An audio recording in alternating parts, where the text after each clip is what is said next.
Hello' everyone, good morning. এতিয়া ৰাতিপুৱা 11 বাজিছে। মই এতিয়া শংকৰ সংঘ অধিৱেশনস্থলীত আছোঁ। যোৰহাটৰ মৌবন্ধা এৰালতলী পথাৰ ৯৪তম শংকৰ সংঘ অধিৱেশনলৈ সকলোকে স্বাগতম জনাইছোঁ। দ্বিতীয় বৈকুণ্ঠপুৰীলৈ পৰিণত হোৱা এই শংকৰ সংঘ অধিৱেশন কিছু দৃষ্টাংশ আপোনালোকক ভিডিঅ'ৰ মাজেৰে দেখাবলৈ চেষ্টা কৰিম। বাৰ্ষিক অধিৱেশনৰ প্ৰথমতে নামঘৰ ভাগ পোৱা যায়। ইয়াত গুৰু আসন প্ৰতিষ্ঠা কৰা হৈছে আৰু দূৰ দূৰণিৰ পৰা যিখিনি ভকত বৈষ্ণৱ আহে ইয়াতে সেৱা লয়। ইয়াত এতিয়া ভাগৱত পাঠ চলি আছে, ব্যাখ্যা চলি আছে।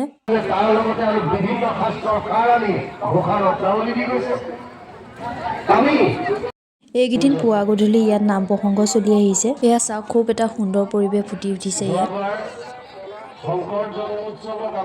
বৈষ্ণৱ ভক্তই ইয়াত সেৱা কৰিছে। অসমৰ বহুতো ভক্তই ইয়াত ভিৰ কৰা দেখা গৈছে। ইয়াত লাখ লাখ ভক্তৰ সমাগম ঘটিছে, বহুতো ভিৰ হৈছে আৰু ইয়াতে খোৱা বোৱা সকলোতে একো অভাৱ দেখা পোৱা নাই। এই নামঘৰৰ সকলো খুঁটা কাক বাঁহৰ বুলি ভকতসকলে উল্লেখ কৰিছে। এয়া চাওক, সকলোৱে সেৱা কৰিবলৈ ভিৰ লাগিছে। এয়া হৈছে আমাৰ দেৱা আৰু আইতাকৰ সৈতে এয়া চাই আছে। ইয়াত এটা প্ৰাকৃতিক পৰিৱেশ ফুটি উঠিছে। এইটো হৈছে প্ৰতিনিধি সভাকক্ষ। এয়া এইটো পুখুৰীত, এইটো বগলী, সেইটো মাছ, এখন ধুনীয়া নাও। খুব এটা সুন্দৰ পৰিৱেশ, সঁচাকৈ ভক্তসকলৰ দৃষ্টি আকৰ্ষণ কৰিব পৰাকৈ তেওঁলোকে আটক ধুনীয়াকৈ এয়া সজাই পৰাই তুলিছে। এয়া ভক্তসকলৰ এয়া চাবৰ কাৰণে এয়া কিমান সমাগম হৈছে এয়া দেখুৱাইছোঁ। দোকানত ভিৰ, দোকান বজাৰ ভিৰ। ইয়ালৈ আহি নিজকে বহুত ধন্য মানিছোঁ। এইবাৰ প্ৰথম এনেকুৱা এটা অনুষ্ঠান দেখিবলৈ পাইছোঁ। বহুত সৌভাগ্যৱান বুলি ভাবিছোঁ এনেকুৱা এটা অনুষ্ঠানলৈ আহিবলৈ পাই। তেখেতৰ আদৰ্শবোৰ আমি সকলো একতা হৈ এনেদৰে গঢ়ি তুলিব লাগিব, নহয় নাই বাৰু? এটা উখল মাখল উদুলি মুদুলি পৰিৱেশ। বহুত লক্ষাধিক ভকত ইয়াত উপস্থিত হৈছেহি। সৌফালে আছে ভোজনালয়। এয়া লক্ষাধিক ভক্ত শাৰী পাতি থকা দেখা গৈছে।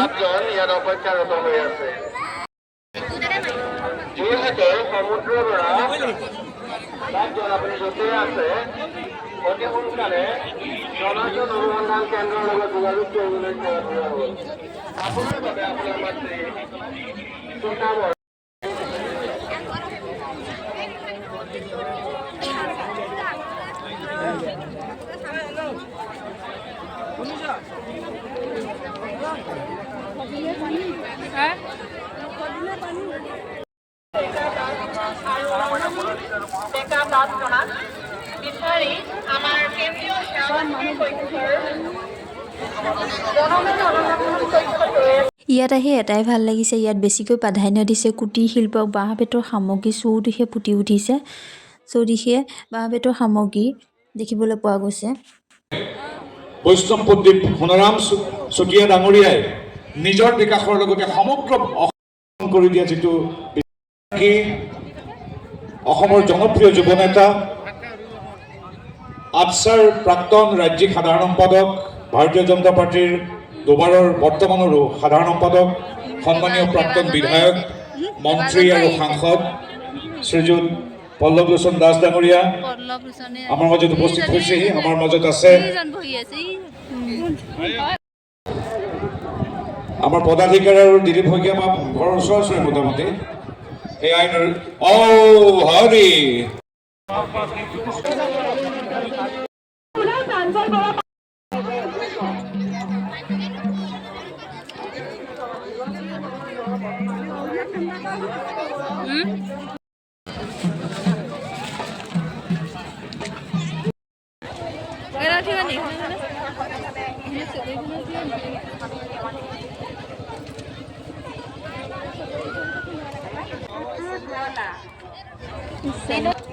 ৰাখি গৈছো চবলৈ। এইখিনি হৈছে আগলৈ এয়া আশ্ৰয় শিবিৰ। যিবিলাক দূৰ দূৰণিৰ পৰা ভক্ত আহে তেওঁলোক যাতে থাকিবৰ কাৰণে এয়া সুন্দৰভাৱে এয়া ব্যৱস্থা কৰি উলিয়াইছে তেওঁলোকে।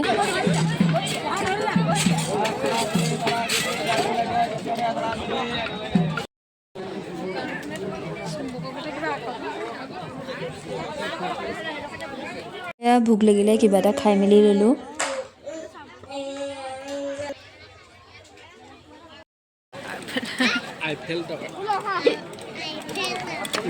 এয়া চাওক তেওঁলোকে কিমান ধুনীয়াকৈ এয়া সাজি উলিয়াইছে। আচলতে এটা কথা ইয়ালৈ আহি জানিব পাৰিছে, শ্ৰীমন্ত শংকৰদেৱে যিখিনি এৰি থৈ গৈছে সেয়া ইয়ালৈ আহি অনুভৱ কৰিব পাৰিছোঁ ভালদৰে। এয়া হৈছে বজাৰত।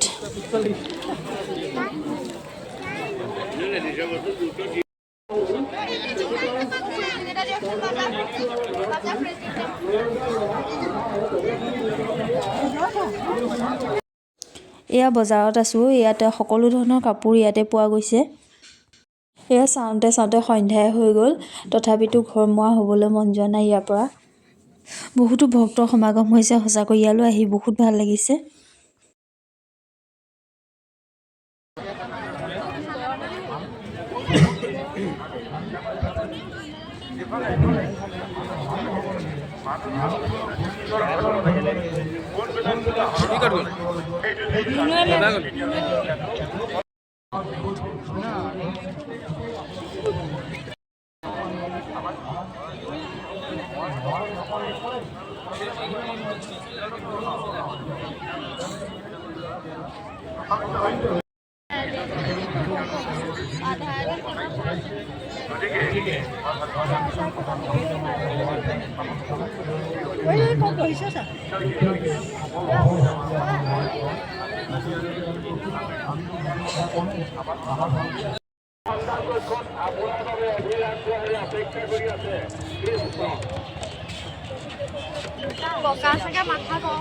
এতিয়া আমি ঘৰলৈ যাবলৈ লৈছোঁ। এয়া কিমান সময় যাবলৈ পাওঁ ঠিক নাই, যথেষ্টখিনি ভিৰ, বহুত টাইম ৰ'বলগীয়া হৈছে, আহোঁতেও বহুত টাইম ৰ'বলগীয়া হৈছে।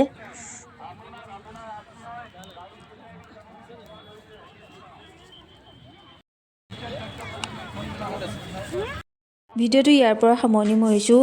আশা কৰোঁ সকলোৱে ভিডিঅ'টো চাই ভাল পাব আৰু ইয়াৰ অধিৱেশনৰ কিছু কিছু দৃশ্যাংশ ভিডিঅ'ৰ মাজেৰে এনেদৰে দেখাবলৈ আপোনালোকক চেষ্টা কৰিছোঁ। সকলোকে চাব ভিডিঅ'টি।